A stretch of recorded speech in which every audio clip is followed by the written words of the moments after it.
guys, it's Tim and Kathy with Taste Life with Us, and we have some really fun stuff to share with you.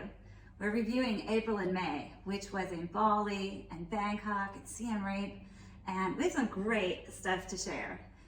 And our budget. Absolutely. So I'd like to start by toasting a wonderful time in Bali. Fun, inexpensive, a joy.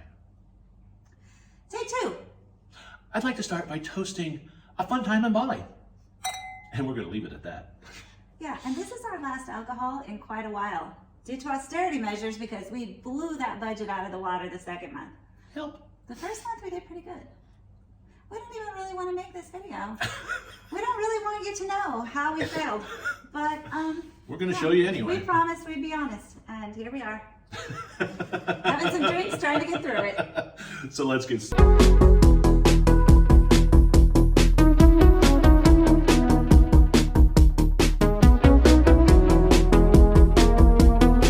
Let's start right off with Sanur in Bali.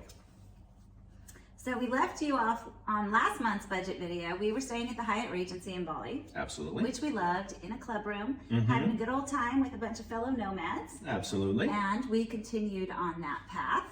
Okay, it was still free at the Regency, so those 3 nights we saved $805 by using Hyatt points. Absolutely. And you know, the Hyatt Regency is located right on the beach. So when you go out the back side of it, you're on this beach boardwalk. Now the beach, it's okay. It's not perfect. It's kind of a working beach. There's a lot of fishing coming in and out of that. But there's a boardwalk, and that boardwalk goes down to some really nice just restaurants and shops. And a spa. Well, there's part of our problem. And a spa, which was fabulous. It's called the Nest. And when it's cheap, you just use it a lot. Okay. So, and the restaurant right next to it was had fabulous Mexican food. Oh, and we were so missing that. It wasn't a Mexican restaurant, but they had great quesadillas, and that's what we miss about the U.S. And guacamole, it's not something you see here a lot. No. You see avocados, but you don't see guacamole, and they had guacamole, and it was great. So anyways, Sanur was wonderful, but we do have a video that compares the Hyatt Regency and shows you our room and the club areas, and the Grand Hyatt, which is in Nusa, which we also stayed at late in our 2 months. Right, so we will talk about that a little later, but you can watch that video if you want to see what both are about and which we like better and what the difference is. So one of the things you got to know about Bali that we really had to learn is you need to use a private driver to really get around. We did try scootering. Don't do it. Once. And that was in a deserted area. That was not even in a city. That's a whole nother story. Yeah, don't do but so we ended up using a private driver, and it was really nice from the standpoint that you're in a nice air-conditioned car. Yeah. They're tooling you around, and you're using a local individual who really, if you get the right one, speaks good English and really is very insightful. The area. Yeah, really insightful. I mean, is teaching you constantly. And I was afraid it'd be awkward, like hours in a car with a person we didn't know, and it wasn't at all. Not He's at all. like a son to us now. I mean, he's a friend. He's the age of our youngest son, and we just loved Komang. We will put a link in the bottom if you want to use him for a private driver. But absolutely, also they're not too expensive. No. For like a 10-hour day of driving, which is a lot of sightseeing or a lot of traveling. It's way too much. Don't do it. We did it, but it's way too much. It was $54 for 10 hours. Yeah. All right. For a half day, it's $30. He also charged us $30 if for picking us up at the airport and bringing us back. Yeah. If you just want to use him for the hour, it's like $6 an hour. Yeah, and he'll adjust the price in Absolutely. between there. But always had cold water for us in the car. I mean, it was so great. We'll tell you more about it later, the local experiences that we had because of him. Absolutely. So. Oh, back to local experiences. What did we do while we were in Sanur with our friends Roger and Kay? That was on the second time we went to Sanur. Well, the first time we did something else. Do you remember? Oh, yes, we saw them twice. Okay, we went on a tour of Saba Bay Winery. Absolutely. Who knew there's a winery in Bali made from Bali grapes by Bali people. Now, it is a French-trained winemaker. But the woman who started the business did it to help the people that were growing the grapes. And I believe she was from Jakarta. She's Indonesian also, yes. Anyways, fabulous story. We'll try to do a video on that on the Cheers channel, more in depth. But just so you know, it was a fantastic tour. If you're there, it's a very professional tour. And then after that, we went to an abandoned amusement park. Oh my gosh. Okay, this so is just cool. Just overgrown amusement park. The jungle is like taking over, except for the areas where the graffiti artists have taken over. And you know, I'm just gonna say, it's good graffiti art. Like some of the best street art ever, and it continually changes. Because they're doing it. And the overgrown jungle. Oh my gosh. Yeah. We love ruins, and that's some of the coolest ruins ever that we've ever seen. It was really cool to see. I would wear mosquito repellent there. That's the only place we've encountered mosquitoes much in 2 months. Definitely. Yeah. So that place is called Taman Bay. Tamanbai. Yeah, I don't know if I spelled it or said it right, but that's what it is. And it was a really fun place to go. I think it was only 50 cents to actually tour it. So leaving Sanur, we got in the driver's car and we started to head for Lake Baritan. Which you might also see as Lake Breton. On our way up though, where did we stop? First we went to the Sangay Monkey Forest, which was one of my most fun experiences in Bali because I love monkeys. If you saw the reel, the monkeys were climbing all over and she was having a ball. Yeah, follow us on Instagram. You can find that. All right, or where Facebook. else did we go? But, okay, I do want to mention though that Sangay Monkey Forest, the monkeys are a lot more kind than like going to the monkey forest in Ubud or any of the other monkey areas. And they're just as wild. They're just as wild. They come and go at will, but they do have like minders there to kind of make sure that the monkeys don't hurt you or steal your stuff. What's a minder? Like there's people, you know, that work there. Okay, now the monkey did steal all of our little snacks. We barely got out of the car, and the guide handed me this bag of what were they, peanuts? Bag of peanuts. She gets out of the car. She's like, "Oh, looky, this is so cute!" And this monkey comes flying out of nowhere, grabs the bag, and gone. Yeah, and our driver bought us another bag of peanuts. Yeah. It was so sweet. But I had monkeys on my lap. We had so much fun there. Yeah, where else did we go? We went to a leaky waterfall. No, the waterfall did not have a leak. It was called Leaky. I'm just gonna say, when I planned this Bali trip, I had every intention of seeing tons of waterfalls. It turns out, to get to the waterfalls, you start out at the top of a mountain, you hike clear down, up, down, up, down. If you get to the waterfall, by then your feet are soaked, you see the waterfall, you stand in line with all the Instagram people to try to get a picture, and then you have to hike all the way back these uneven stairs all over Bali. The one thing I've learned about Bali is there's no building code here. Yeah. So when we talk about steps and stairs, if you find two that are actually the same height and depth, you're in good shape. They're completely uneven, they're half broken. There's some are steps, some are just tons of roots in the ground, some's gravel. It's saying, be careful. These are not places for walkers and canes or small children. Or old people. Or old people. And I thought we'd never make it back out. We were so tired. We did have to stop several times. It was beautiful, but that is the last waterfall that we saw that involved stairs. Now, we were recommended to go to quite a few, but... we were like telling our 20-something drivers, no. Out of shape. Okay, so we did that. We also went to a rice terrace. Yeah, it's called like Jatalawahi. Yeah, that. Jatalawahi? Something like rice that. Terrace. Yeah. Really cool again. And you know, we stopped, we had lunch, and that was really nice. But with a view over the rice terraces. It was nice. Very beautiful. But actually something else happened that was really cool. The best part are the things you don't plan. No. Well, we're trying to drive in, and it's all held up by all these people wearing white and yellow and things on their heads and baskets and, you know, holding these straw things. We're like, what's going on? The driver says, oh, it's like a celebration. It's a celebration, a Hindu celebration for something. It was for the harvest. Something. Anyways. Yeah, we think. So what they do is this whole group goes from like temple to temple to temple, because there's a million little tiny temples as well as the big ones. And they're like doing offerings. So as we're watching, we're sitting up there at lunch, looking out over the rice terrace, you can see it coming around the valley, coming around. And then there was one like right there by the restaurant down below, and we just saw them all come and do their thing and music, and it was just such a cool experience. Very cool experience. Now, I will say the Hindu religion in Bali, or the Balinese people, they have a lot of celebrations. So many. And it does stop traffic. Yeah, if you're trying to get from point A to point B, it's frustrating as all get out, but it's cool so worth it. You just have to like let go of the hurry and just enjoy that you happened upon something amazing. I like to refer to that as serendipity, when things just happen. I'll go with that. So when we finally did make it to Lake Baritan, we stayed at a little hotel called the Strawberry Hill Hotel. Yeah. And it was cute. Little, like, very authentic Balinese huts that have I don't doors fit through the door. way too low for Tim.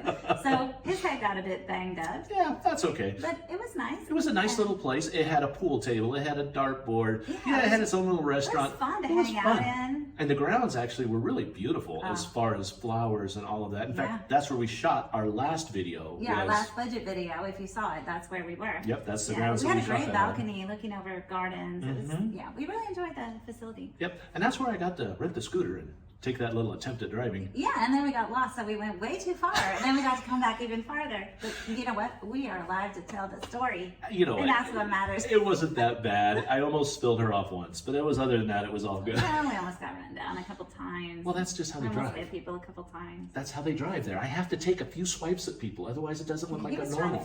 He was just trying to fit in. So, why did we rent the scooter? We went to a temple there, and that was the Ulan Dan Beratan. Super famous because it's out like on in the lake. A lake. Okay, so it's on a little island that actually, when you see the pictures, looks like it's way out in the lake, but it's really not. It's like, I don't know, not very far at all, offshore, connected. Okay, so it's a huge grounds, and it's like a Hindu temple. So you're expecting it, you know, you gotta wear pants, you gotta have your shoulders covered. And you're expecting like, wow, it's gonna be very reverent and oh my gosh, not at all. No. There was even a huge group of monks there, and they weren't even very reverent. They were just like Instagrammers too.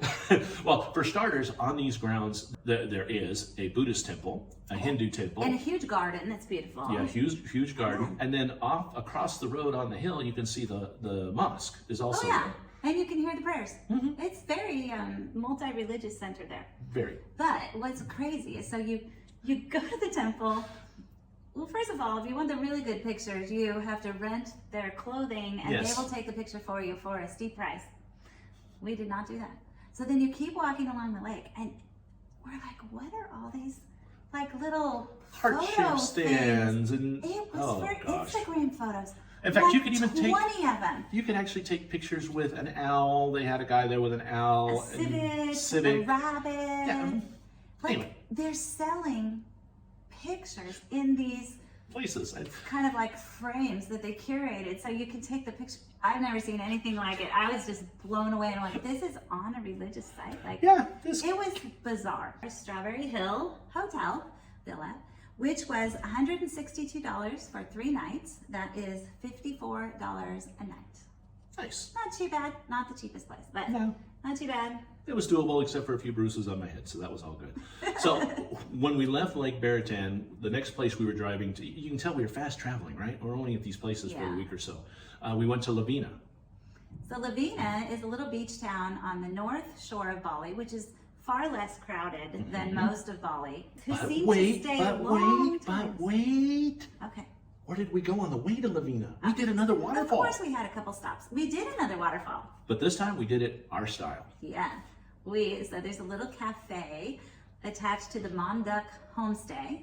And if you sit there and have lunch out on their deck, you can look right over the Monduk, what's it called? The Monduk Tutu waterfall. And they had very good food and a beautiful view, and we sat there and had lunch with our driver and got to know tons about the Hindu religion because he's Hindu, as is most of Bali. Right. And it was really fascinating. Yeah, so that was one place that we stopped. And then we also made another stop there, and that was to a Buddhist temple. So actually, that was my favorite temple in Bali. Yeah, so most Balinese people are Hindu. However, there is a portion of it that is Buddhist. And this was a Buddhist temple that we went to. And again, we had to get a sarong on, couldn't show my knees, all of that. And it was just a really neat place. I would love to pronounce this correctly. Aramalahara Arama. We'll put it up on the screen for you. Buddhist temple, yeah. But you know what was so different? It was very reverent. This was not a touristy temple. No, this was a place where they were doing actual Buddhist retreats. Like meditation retreats. And then we had one more stop. Oh, we did. We went in this hot spring. Yeah. I'm just going to say, the hot spring was not that impressive. It was a very local place. Banjar Hot Spring. But that was my first, my first experience with a toilet. What do you call it? A squatty potty. A squatty potty. You had to pay and you had to have some Kleenex or something to use, and then you had to stand. So that was interesting, and I'm glad that I didn't encounter many more of those toilets so far in Asia. I think only one more. All right, so that was the hot spring. But I will say, always carry Kleenex anywhere in Asia, just in case. Absolutely. Okay, so that was kind of the traveling to Lavina. Now, Lavina, I don't have a lot to say about the town.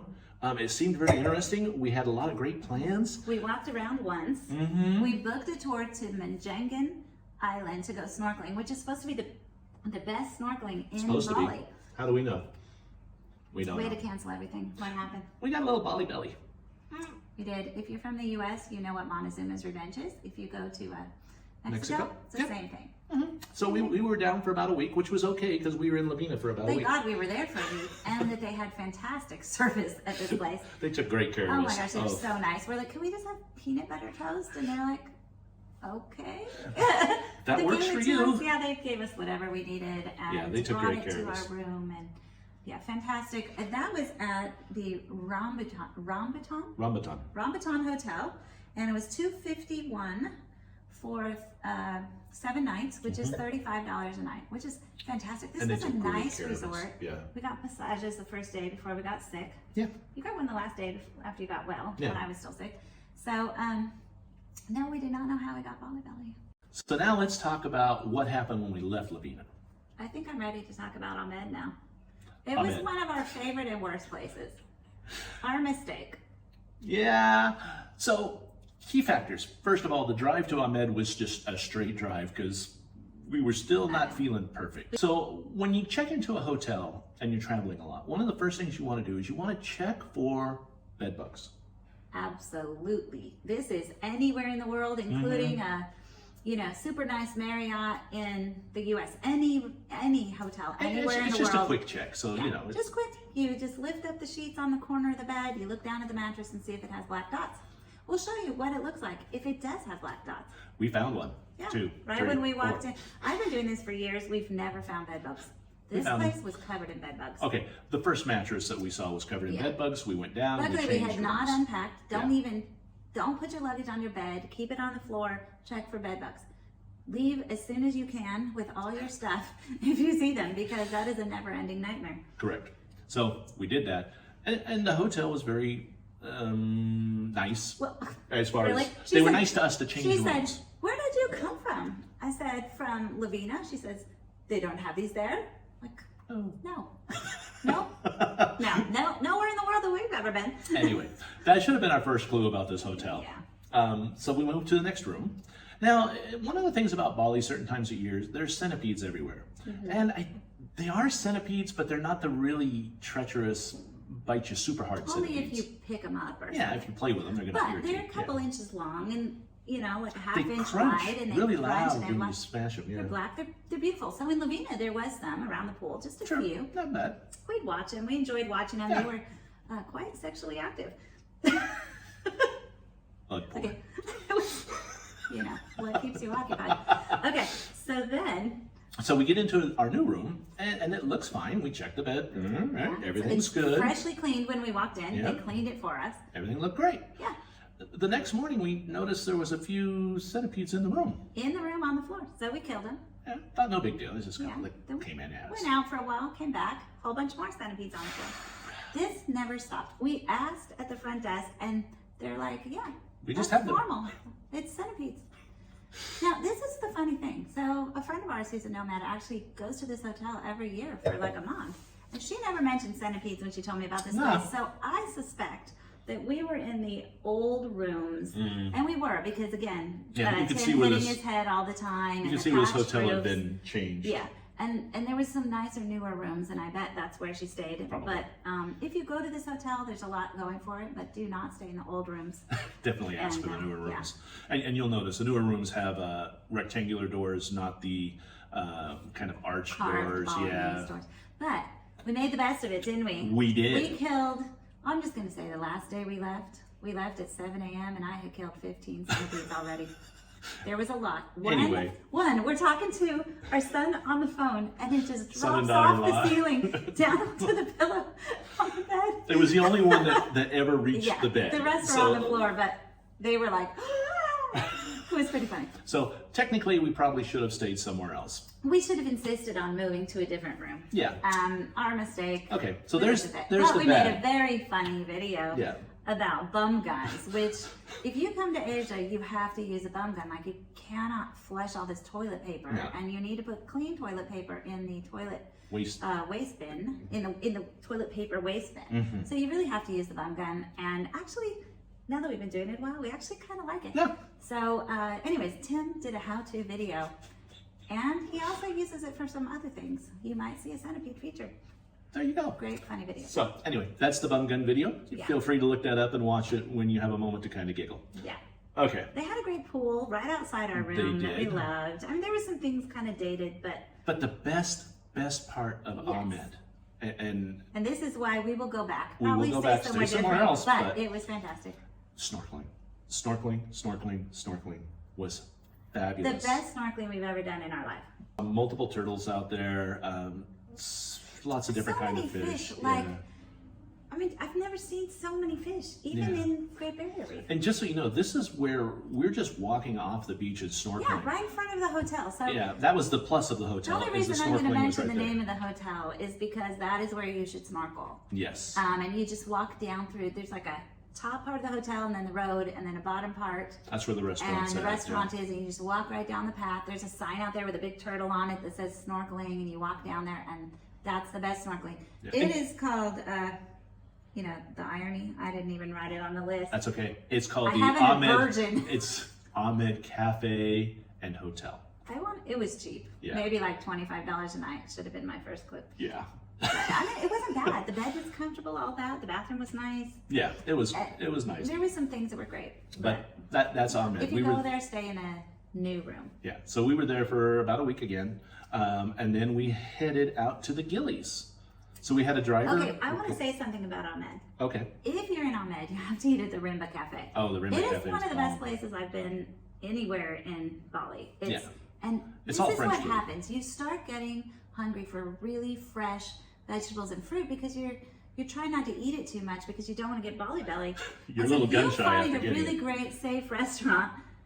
Oh my gosh, we were just like inhaling it, right? Well, I wouldn't say inhaling. It's like a vegetarian restaurant, and they have so much healthy food there that's just so fresh, so fantastic. Yeah. And it's always really crowded. It's owned by a French woman, and it's a fantastic restaurant. Also, Bobo's has really good grilled seafood. Yeah, Bobo's Warong. Yeah, and really good rolled ice cream at the little French place next door to that. Le Planche. Le Planche. Really good rolled ice cream. So we get a driver from Ekajaya. Now, Ekajaya is the fast boat ferry service that we chose to use. Yeah, there's different ferries.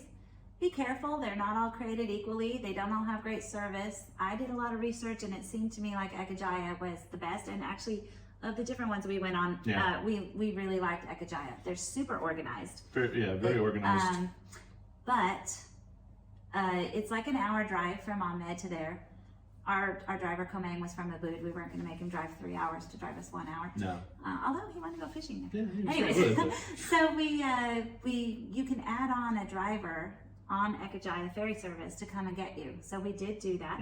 They took us to the port in Padang Bai. That was an interesting drive. Well, he literally clipped somebody so close that he broke off, or he didn't break off, it just flipped his mirrors. So driving in Bali is just a whole different experience. There's no lanes. Everybody just goes everywhere, any direction. Anyways, okay, so we got on the Ekajaya ferry, which is pretty big. It was air conditioned. It was nice. It was very nice, very comfortable. 2.5 hours, I think, to Gili and Nusa. We had a couple stops.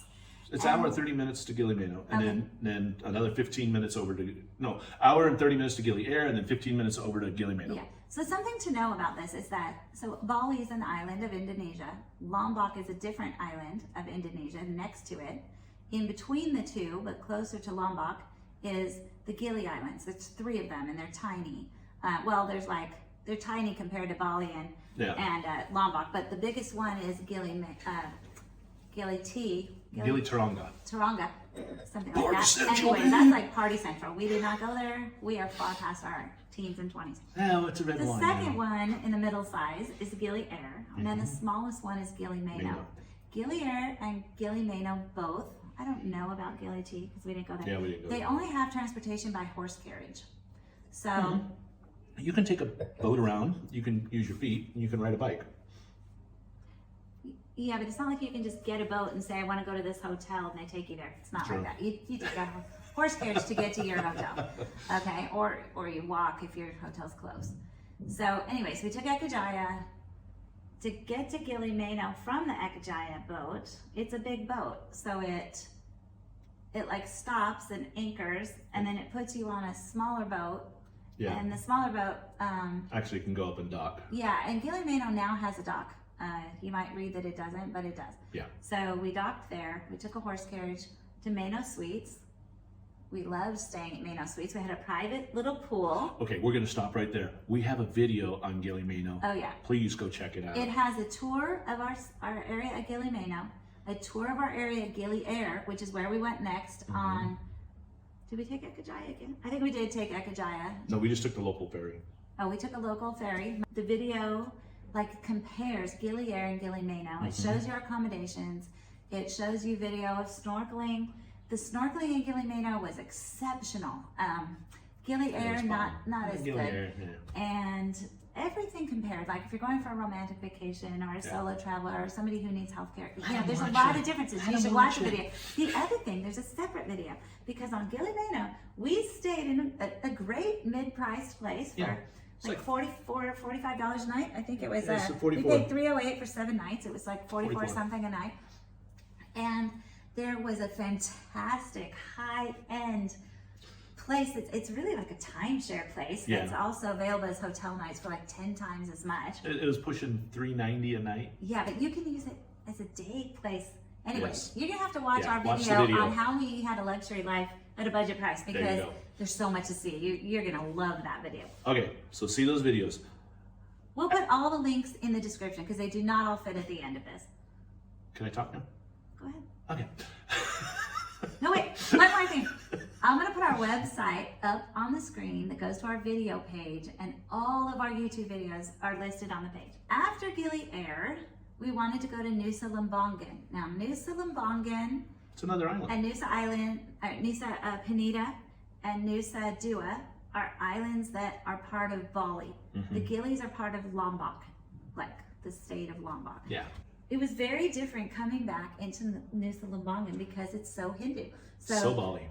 It was just Balinese style everything, and the temples and the umbrellas and the tiny roads. We drove back in after getting off this little boat into knee-deep water and wading ashore. There's no dock there. There's no dock there. It's a beach disembarkation where you basically jump in the water and walk up. It lets you off right by the bridge that goes to Nusa Senegan, which is a little teeny tiny island. So anyways, we start driving in the back of a truck. That's how you drive there. Like you sit in the back of a pickup. That's the taxis. But I mean, it has benches and a cover. Oh yeah. So anyways, we're driving through and I'm like, I missed Bali. Like I didn't realize how much I missed the Balinese culture till we went back. Yeah. Because the Gilis are Muslim because they're part of Lombok and Lombok is Muslim. So instead of that Balinese culture type Hindu thing, it's prayers five times a day over loudspeakers. Yeah, so it's a little different, but you know, it was great. The Gilis are some of the most favorite place we went. Yeah, so we'll go back. So when we talk about Nusa Lembongan, beautiful as far as that Balinese culture goes. Our hotel was beautiful. It was. We loved our hotel. It was Aka. It was called Aka Cottage. Yeah. $213 for 6 nights, $37 a night. It was very, very nice. Oh, yes. We loved it. We did have a bird that lived on the roof right above our bed. That was an early riser. We're not going to discuss the calls of this bird because it's just not right, and we won't discuss it. I actually want to say something about the bathroom. Okay. Because when you look up lots of rooms on Booking.com for in Bali at least, and maybe other places in Asia, I'm not sure, but Bali, a lot of them have open air bathrooms. Yes. No, that's not the tree outside the room. I tried to avoid those, but it really wasn't possible in this situation. And so you just keep the door closed, you know, between the bathroom and the room so that you don't get any bugs from outside.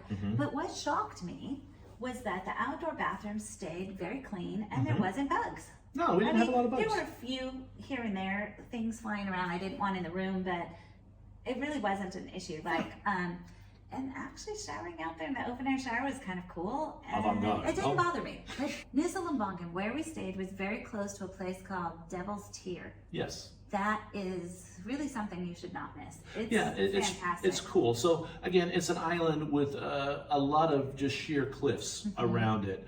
And this one section, the Devil's Tear section, is kind of rounded. And so the waves would come in and they would just hit the cliffs and water would just shoot up so high. Hopefully you're showing a video of it right now so they can see it. It's beautiful, but make sure you take cash because you have to pay cash for a ticket to get in. And it wasn't a lot. It was, a few bucks, but make sure you have some Indonesian cash. Yep. Rupiah. So you gotta have that. Okay, yeah, and the sunset out there was really nice. There's a really lot of nice, people out there watching the sunset, and it's really beautiful. So we took the ferry to Sanur. No, we took a day trip. Oh, wait, wow, we were at Lembongan, the day trip. We took the day trip from hell. We don't do very many excursions. We do our own thing, but the snorkeling on Nusa Penida is supposed to be the best in the Nusas.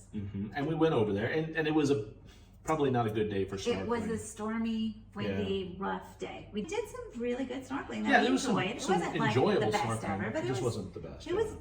So we did that, and then we had a driver who was part of the tour pick us up to show us around Nusa Penida, and it just wasn't a great experience. He just thought we were wanted Instagram photos, so he's trying to make us stand in these dangerous places to take them. It was just not safe and not good. So and he was really busy talking to everyone he knew on the island instead of dealing with it. So we were like, we just want to be done. And you know what? That's the thing. You just got to know when to hold them and when to fold them, baby.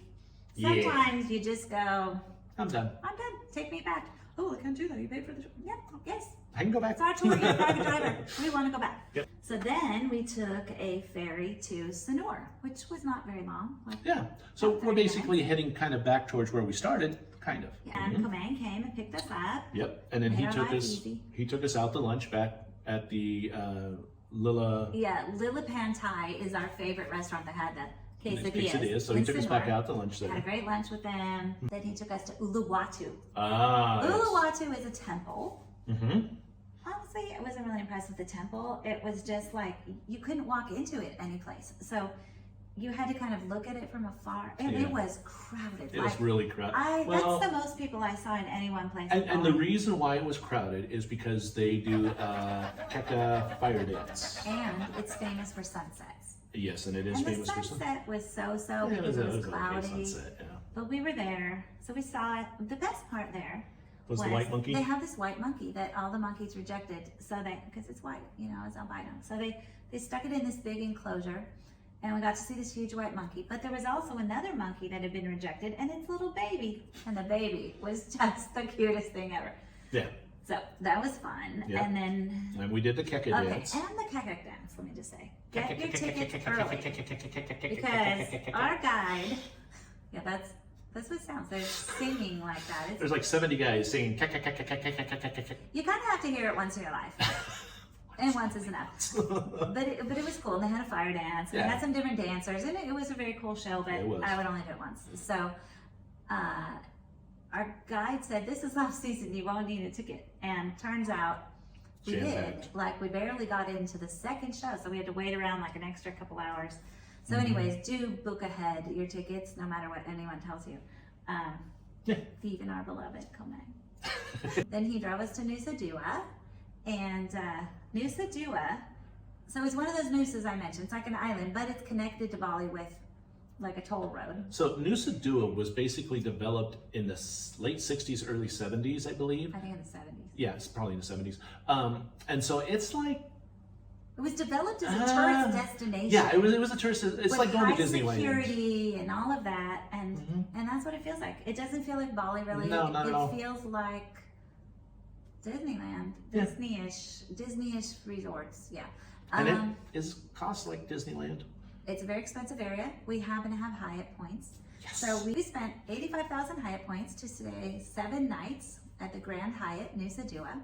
And I have to say, if you just want to go escape to a resort, it's a great place. Yeah, but is it really different than a resort? Anywhere. Yeah. So the last day when we left Nusa Dua, we headed back up to Sanur to see Kay and Roger again. Yeah. The thing I got confused about. Yes. So anyways, we met them at a restaurant called the Grand Parisienne. That's a fun thing about nomad life. You just keep crossing paths and you get to know people and you get to see them over and over. Surprisingly, the world is a small place. Absolutely. All right, so we got up to Ubud. Yes. Where did we stay in Ubud? So we stayed at the Kubu Bali Bank, which is B-A-I-K. And the cool thing about this place is that it was actually outside, probably about 15 minutes, 10 About minutes. a 15-minute drive. Yeah. Out in the rice fields. Yeah, it was kind of out in the rice fields. Yeah, it was really beautiful. Luckily, we missed the burning. It was just relaxing. It really. Yeah, it was really relaxing out there and beautiful. Ubud It's not relaxing. is a fascinating city, but it's a tourist mecca. It is. And it's packed. The traffic, the sidewalks, the restaurants. Just yeah, it's just packed and hectic there. Yeah, and this was off season, but we did some really fun stuff We in did. Ubud, and we used Comang to drive us around to a couple things, but we also just got like a grab into town for very cheap and just walked because Ubud is very walkable. Yes, we did a couple of things there. One of the things we did was we went to the dentist. Yay, on my birthday. This is on our full my time birthday. life. I had it scheduled a different day. The dentist changed it to his birthday. I hate can't be dentists. held responsible. But I don't hate dentists. I it have a brother-in-law that's a actually dentist. was such a high-tech dentist Oh, it appointment. was? They didn't even scrape your teeth. They just like lasered this whole thing, I and think it that's was ultrasound, but yeah. honestly, it's the whitest my teeth have ever looked. It was so quick, So quick, so painless, so and easy. so cheap. I think it was $74 for both of us. Yeah, to get our teeth cleaned, $80, yeah. something like that. So don't be afraid of getting your teeth cleaned in a different country. So we did that. Now also That I was got called Sunset Dental. yeah, and I just got to say for my birthday, she stepped up a little bit and took me to aperitif, which is Oh my goodness. it is a restaurant that supposedly it's developed by Michelin stars. No, it is. chef. It's like if you look at their website, go to Aperitif, Ubud. It's a collaboration of several different Michelin star chefs on the menu. And then the chef that's there is just this fantastic chef. And you get to meet him. Like what's really like, it's hard to say how many courses there technically are because they keep just bringing you another appetizer out on the deck with your free drink, and then another appetizer, and then another one. You go have one with the chef, this big smoke-filled dome thing that's really fun. Then they seat you, and it's just like dish after dish after dish. We got the avant-garde, which came to $117 US per person. It's 1,900,000 Indonesian rupee, which is 117,000 as of right now. We spent a lot more than that, I hate to say, but they had a great bar. Fantastic. The whole place is 1930 style. Yes, very Art Deco in styling and service. It was It's just just beautiful, and the bathroom, it's just gorgeous. she's come a long way from the squatty potty earlier. Please put up a picture of the ladies' bathroom. It was incredible. All the courses, every single bite, every sip was just phenomenal. I can't recommend it highly enough. Okay, so that's another thing we did there. That also blew the budget. Yeah, and then we did a temple. It's the Lotus Temple, Yes. which is downtown Ubud. So you walk to it.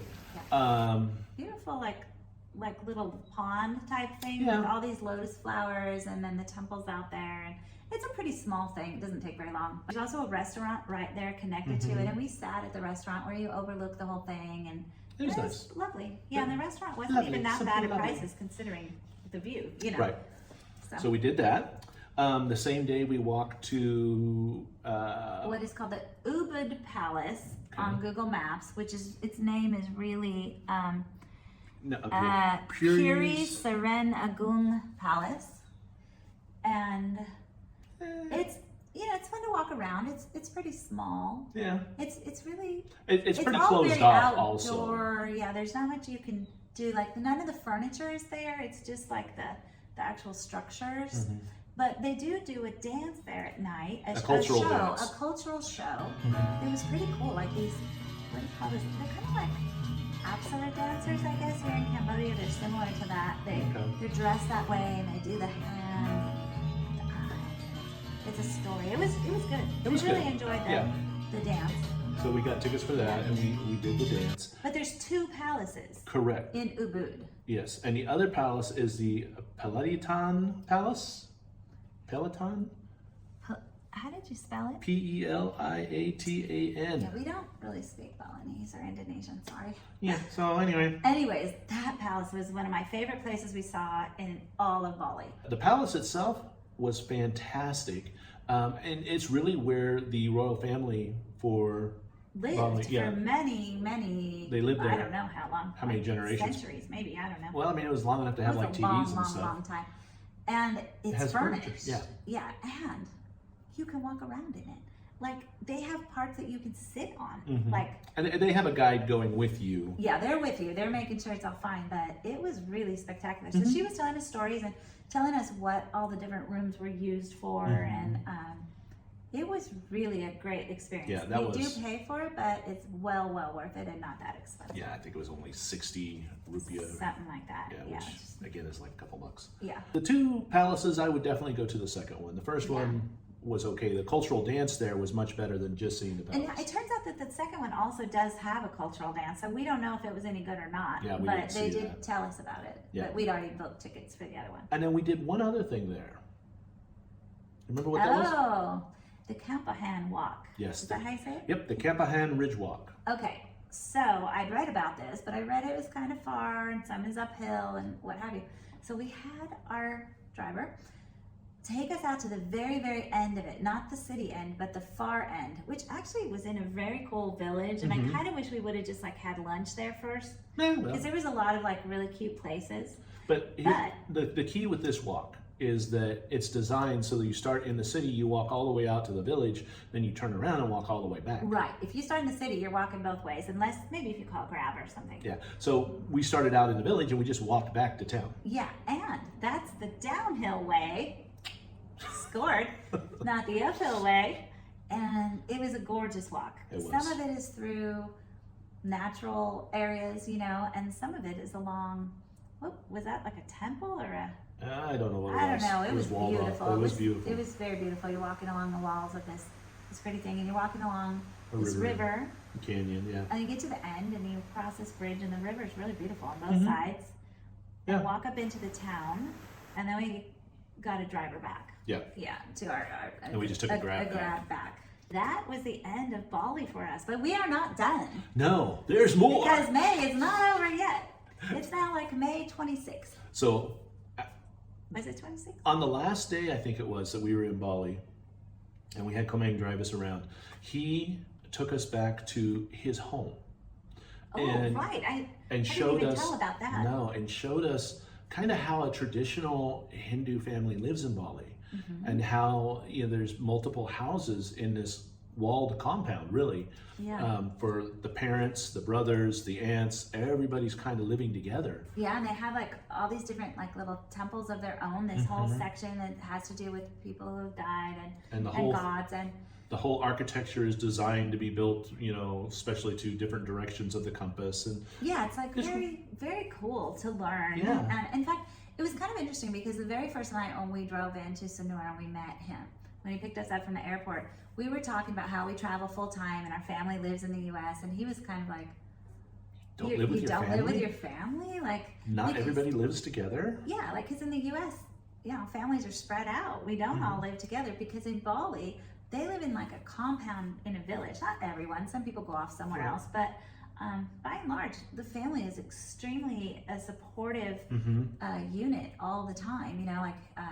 He was just having a baby, and you have that supportive family unit around you that we don't always have in the U.S. And so it was really interesting to see it in live life. Yeah, real life. Yeah, we sat down with his father and his wife and their new baby, and his little daughter was so cute. It was so fun. And then his aunt came in and out. It was just awesome interesting to see. A multi-generational compound for a family. Local experience. Yeah. So that was really a highlight. That really was. Yeah. And then we flew to Bangkok. Now, that was a culture shock. Okay, so part of what blew our budget is plane flights. Yeah. Because we went to Bangkok, then we came to Siem Reap. Right. Cambodia. So it would have been even far more expensive to go straight from Bali to Cambodia. When I broke it up on different airlines, it was cheaper. Actually, it was the same airline. It was just 2 separate days and 2 separate flights, and we saved a couple $100. So we spent those in Bangkok. Yeah, we did. So we did get free lodging in Bangkok. I'm going to point that out. So Okay. we used some of our IHG points to get the Holiday Inn Siloam. Oh my goodness. The Holiday Inn in Siloam, Outstanding. you know, I'm expecting where you take your kids, you know, on a road trip because they got free buffet breakfast. It's disgusting in the morning. Nothing like that. Not trying to dish Holiday Inn, but this was elegant and it was so nice. Bangkok was really cool, and while we were there, we started touristing again. Okay, we have to tell a funny story though first.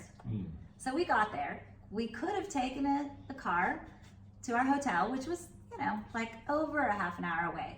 Or we could take the bus for like an hour for a fraction of the cost. It literally cost us $1.18 for both of us to go from the airport to the hotel. However, couldn't figure out how to catch the bus. There's 5 different bus systems in Bangkok. It is so confusing.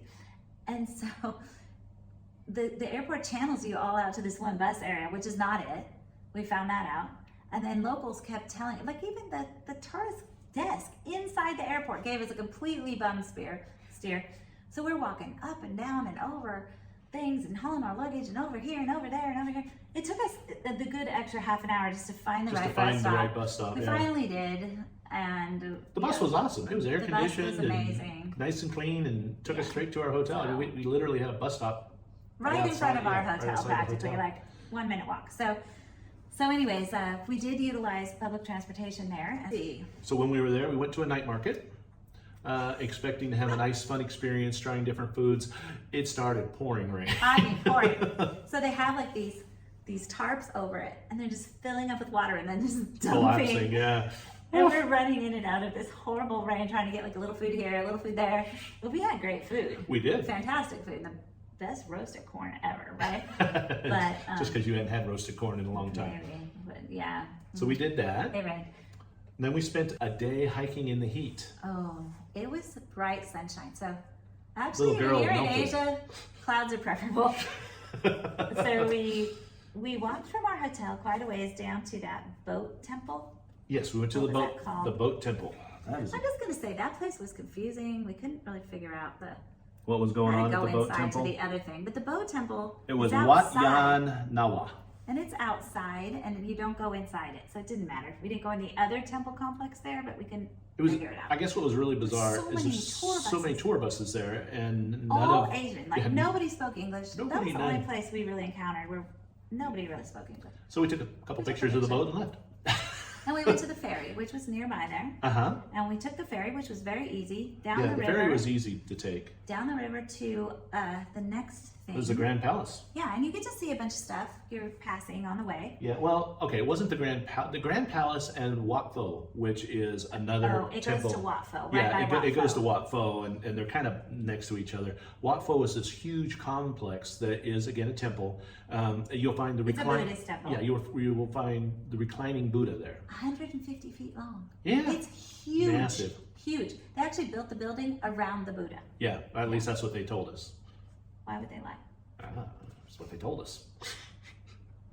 So, anyway, lots of stuff to see there at the temple. And it was a huge complex. Every place we just kept walking, and it's like, another are we done place, yet? No, another place. This is amazing. This is amazing.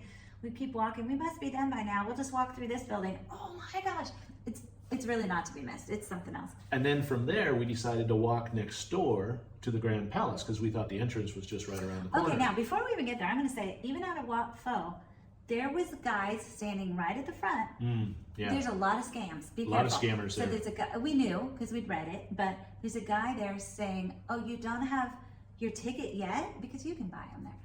No, we don't. Okay, well then it's best to wait until the later one because you can only stay in for a certain period of time. But I'll take you someplace else. Yeah, and we're like, we're going to go check it out at the ticket window. So we did, and it was fine. There's nothing like that. Yeah, then when we were walking to the palace, I would take a tuk-tuk because from where you exit Wat Pho to the entrance of the palace is the very farthest distance you can go that way. It's really far. Anyway, so we were going, and there was another guy that stopped us. Oh, you're gonna go to Palace? 2 of them at 2 different It's spots. celebration day today. You have on the wrong shoes. You can't go. We'll take you someplace else. Like you can't wear sandals, but we could see people walking out in sandals. Yeah. And we're like, we'll just go ask. We'll just go ask. I'm sorry, the monks had sandals on that were in there, so clearly you could wear sandals. And it was a very beautiful Beautiful place, so very crowded beautiful. though. I'm just going to say both of those were very crowded. Very crowded. But a beautiful palace to see. It was just covered in gold, and oh, it was fantastic. And some of the most beautiful parts, like that one really gold temple area inside, you can't take pictures, Right. so we can't show you, but you could look it up. Yeah, it was very beautiful. I almost had heat stroke there. It was rough. It was a lot of sun. I was dumping a lot of water on her, putting her in front of fans. That hasn't happened to me since I was a little kid, but there are a lot of fans and a lot of shade, so avail yourself. Yes, now, use also, online you will see that there is a little tiny cafe there that has ice cream and snacks and She drinks. was hungry. And they'll tell you, literally at the entrance and the ticket, oh no, and the No security food guards, there's no cafe. Because I thought we'd go there first. The cafe is at the exit. At the exit, after you've walked out of that area, but you're still inside the complex. So you can't go to the cafe without a ticket, but you can't get to it until you're done seeing the whole palace. So just be aware of that if you go. Yeah. But it is a great cafe. Good ice cream. Yep. Cool inside. Yeah. Yeah. So that was really good. The heat got to us, so we ended up taking a tuk-tuk back. We had plans of grandeur to explore more, but it was freaking hot. It was hot. And then the last thing we did, I want to say on the third day while we were there, is we went to the Jim Thompson House Museum. Now Jim Thompson he's an odd duck. No, he really was an odd duck. He was a very smart man. He had gone to Asia at World War II time, kind of at the end of World War II, ended up staying over there for the silk business. Well, he was in the OSS, which was the precursor to the CIA, what they used to call it. But he was in the silk business. Yeah, so he was a silk designer, and they still have stores there, and in fact, a huge hostel. He was in the silk business, designing silk, and they have a huge store there at the museum area, and then a huge one in the Bangkok airport. Yes. With beautiful products. Yes. The house itself is a traditional Balinese home. It's beautiful. The furniture. Outdoor living way. Yes, a lot of artwork is still there. He had tons of artwork. Yeah, it's very beautiful. But he disappeared. They don't know what happened to him. He went on a hike and never came back. He completely disappeared. And so it's like a trust that's been running it ever since. Right. So basically he disappeared, and so his house just sat there and was maintained. He didn't have heirs. Yeah, there was no heirs or anything, so it was maintained, and then the state took it over and turned it into a trust for everything. Really cool. It's fun to tour the house, but then as we were walking out of the house, we're like, what is this? It's like a restaurant. It's a bar. And we were hot, Oh, there's a bar upstairs. That looks nice. We'll go get a drink and rest before we do the whole public transportation home thing. None too cheap, but good drinks. And they had a really good dessert. Yes, it they wasn't terribly expensive. And if you sit over by the window, you look down on these koi ponds. That's the best part of the whole thing. I mean, huge koi fish, like the biggest we've ever seen, of beautiful patterns, swimming around. Having a grand time. And there wasn't many people in the bar, but the people there were sat back. They never even noticed there was a koi pond out the window. And I'm like, that's the best part. So. She actually didn't say that, she just thought it. No, I just thought it, but it's a very classy bar. You don't just see out the other patrons to watch the kois. I would normally, but I didn't. It was very nice. It was beautiful. So, it was.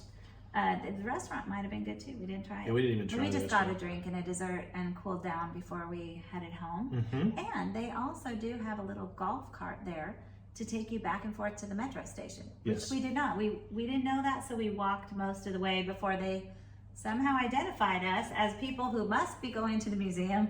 So after Bangkok, we hopped on a plane to Cambodia. Which is where we are now. In Siem Reap. Because her bucket list of life is here. Angkor Wat. I read this book by Nicholas Sparks, About 3 Weeks with My Brother, which you can find on our resource list on our website. And they took a trip around the world, and one place they went was Angkor Wat, and it just turned me on to Angkor Wat. So I started looking into it and researching it, and I've always wanted to come here. I did not realize Angkor Wat is a huge archaeological park full of tons of temples. I think very spread out. When you learn about it in school, you learn about Angkor Wat as being this big, massive temple. Well, and actually Angkor Wat is, but Angkor Archaeological Park, which you get with the Angkor pass. You buy a pass of however many days you want to stay, 3 or 7 or 1 or whatever. It's huge. Massive. And one of them is from the Tomb Raider movie. And that's the one that was covered with a jungle. And when they cleared it out, they didn't clear all of it. It still has trees that are kind of integrated and stuff. But we're not going to show you any pictures of that because that's for the next visit. We saw that in June. Yeah, you're going to have to watch us next month. But we will show you a couple things we did in Siem Reap. I would highly suggest the first day you're here, before you start your pass, don't have your pass start till the second day you're here. The first day you're here, go to Angkor Museum. Yes, and Angkor Museum is a very new building, but it has so much amazing, modern, beautiful museum. So much history about Angkor Wat and the surrounding temples, and giving you the history of who built it, why it's there, what it represents. You'll get so much more out of it if you go to this interactive museum first. And my secret tip is the museum cafe has fantastic iced coffee and the best palmier cookies I have ever had. She wants me to go back, pay the entrance fee, just so I can buy her another cookie. $1 a cookie. Not gonna happen. It is gonna happen. Not gonna happen. It's gonna happen. Uh-oh, it's that time. Didn't we do another thing? No, it's that time. You can't get out of it. It's money time. Well, this video is over. No, it is not. We have to be honest with you. April, we did really well. May, it's gonna cost me a drink. We'll pop it up there and you can see it. I did want to just say real quick, this hotel that we're staying at in Siem Reap is the Grand Yard La Residence, and we're staying 4 nights of May plus 3 nights in June that I'm not counting here. The 4 nights were $140 and that is $35 a night. We have found it to not be the cheapest area in the world. This is a pretty expat area of Siem Reap, but it is it's a very nice area full of lots of good food, and if you're hungry for Western food, they have it, but Cambodian food is so the best. Oh, it's our Cambodian favorite so far. Bomb. We're popping up the graphic. The truth comes out. You know, we promised we would show you guys the truth, and this is the truth. So our budget is $4,000 a month. Thank God we could actually survive if it was $5,000 a month. The first month, if you look at our total down there at the bottom, $3,470. So not bad. We were 500 under. The second month, $5,722. 1722 over. Hence, no more alcohol. But let's be fair. Let's just be fair and talk about some of the numbers. We had almost $400 in May of medical. Yeah, so Tim has a pituitary tumor, which is stable. It's not cancer. Don't freak out. But he has to take medicine all the time to keep it pea size instead of grape size, which affects a lot of things. Right. So we had trouble finding this medication. They actually do not have it at all in Indonesia, where we tried, because Nusa Dua has a very nice Western hospital for people that want nips and tucks while they're there in their Disney vacation. Anyways, but Bangkok did have hospitals. We went to a private hospital that was just beautiful, very professional, very modern, and I got seen right away by a doctor. Yeah, just walk in. The went pharmacist. Went over the medication. Have to switch medications, which is never a good thing. Yeah. But at least I was able to get some, so that was a good thing. Unfortunately, the whole day ended up costing us almost $400 with the medication, which I mean, that's how much the medication costs in the U.S. too, so it's not terrible. But not terrible, but especially with a doctor visit. But it did shoot a big hole in our budget. Yeah, yeah. And then someone had to have new swimsuits, but we won't get into that. I did buy a new sarong as well. Yes, that's okay. Yeah. And sunglasses. Yeah, that's okay. What'd you buy? Anything? Yeah, I bought medication. That's it? Yeah. Oh. Okay. My stuff is better. Okay. We didn't drink a huge amount. There are a few drinks included in the restaurants there. Yeah. I don't know why the restaurants were so high in May. I guess it was because we were the Bangkok. It was wine connection. We went out to one dinner that was expensive. Aperitif was like a fourth of that. But we didn't use hardly any groceries though, and that's why restaurants cost more, because it's just cheaper to eat out here, honestly. And you're staying in hotels usually, so you don't have kitchens, right? Yeah. Okay, the wine tasting, was worth every dollar of that. We had a lunch along with it. That was included in there. It was very nice. Transportation. So the first month, April, the transportation is ferries and driver. The second month, the transportation is largely the airfare and also driver. We still had a driver taking us around. Yeah. May was expensive in transportation. The plane flights were a big chunk of that because also the weight limits are so small on Asian airlines. I had to lose weight to get on the plane. For your carry-on, you have to check it, and then your backpack, you have to get it down to 15 pounds so that it counts as your carry-on, and then that's all you've got. So we still are carrying our snorkel gear, and I think it's worth it. It does save us money and enable us to snorkel. So we actually have one extra backpack right now. So we're paying extra $10 for extra carry-on, basically. The other thing that kind of bit us in the rear end on this 2 months was massages. Lots of massages. They've got a lot of great massages, and they're cheap, but cheap adds up. So it does. You definitely could cut a lot out on that. So you could have done this way cheaper than we did. The other thing, and we stayed in nice places. Everything was nice. Activities got expensive in May because we were touristing. And touristing is expensive. Normally we're living. You know, we got a lot of 1 month stays coming up where we're just living, but we've been heavily touristing in May. Yes. Okay, so phone. The reason the phone looks outrageous in May, $400. So even April wasn't cheap. The Wi-Fi on little tiny islands is not great. Horrible. Even if it says it's great, it's great, and then it's nothing. So in the meantime, you fill in with your cell data. We're trying to do YouTube. We're trying to do a lot of things. So we used a lot of cell coverage. We use a Raylo eSIM. And then in May, what happened is that because we were leaving Indonesia and going to so many different Asian countries over a period of time and in and out of Cambodia, we bought an Asia regional SIM card, which is a better deal. It was like $185, but I got Tim's for like $163, I think, with a coupon. But that covers us for 6 months each with 100 gigabytes each. So all of that cost of both of us buying those big SIM cards, so almost, over $300 of that $400 is for that. And if you kind of amortize that across the next 5 months that we'll be using it, obviously, it evens out, but it bit us in the butt in May. It did. And then the last thing that really kind of got us was our insurance. Yeah, so we've had World Nomads since we left the U.S. And we like World Nomads because it has good evacuation coverage, and we've cruised a lot. So I guess I forgot. I'm sure I knew because I read every detail. I guess I forgot that you can renew it when you're out of the country, but you have to have returned to the U.S. within the last 180 days, which we had not. So I renewed it for 6 months for like $1,000.